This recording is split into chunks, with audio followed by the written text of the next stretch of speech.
As a Muslim growing up in New Zealand, I've faced racism, yes, I've faced bigotry and xenophobia, but not at any point in time that I think my life would be on the line.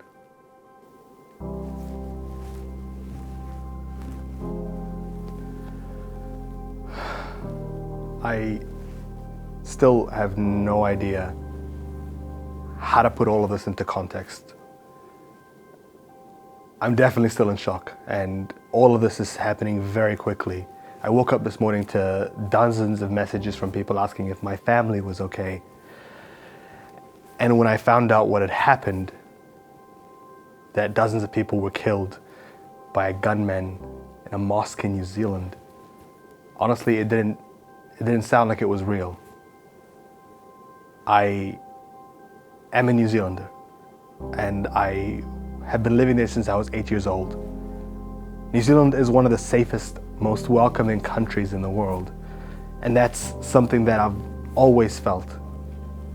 And so for something like this to happen at this scale, with this ferocity, I don't know what to say.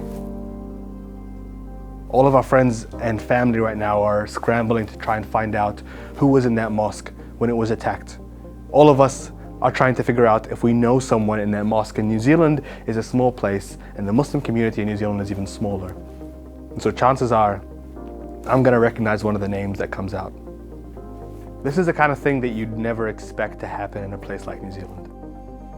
Not because there isn't racism and xenophobia and Islamophobia in New Zealand, of course there is. We felt it ever since 9/11. Growing up as foreigners, I've seen it happen. I've seen people yell racial slurs at some of my family members, at friends. I've heard stories about people being attacked on buses, especially if you wear the hijab and you're out in public, you're a target.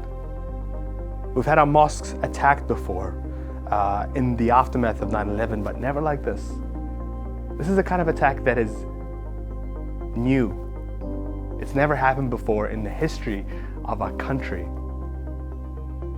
49 people at least have been killed. This is what we know so far, and the number keeps climbing, and we're all trying to figure out what happened and why.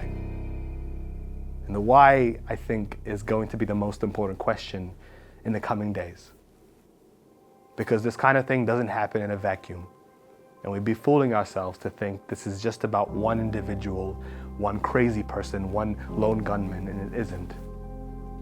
This comes out of an environment of hatred, of bigotry, of Islamophobia that has been fueled and fed for years and years and years. And this is what we see happen as a result of it. And these are whose lives are affected, ordinary people, ordinary Muslims, worshipping, not harming anybody. And we have to ask ourselves why this has happened and what role all of us have played in it. And most importantly, how we're going to change it. Because Islamophobia exists. Hatred and xenophobia exists. And yes, white supremacy exists. And it's a problem. We've seen the rise of far-right groups across the world. We've seen politicians using the language of white supremacy, of racism, of anti-Muslim hysteria to further their own gains and to galvanize the support of people around them.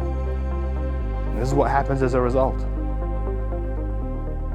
As a Muslim growing up in New Zealand, I've faced racism, yes, I've faced bigotry and xenophobia, but not at any point in time that I think my life would be on the line.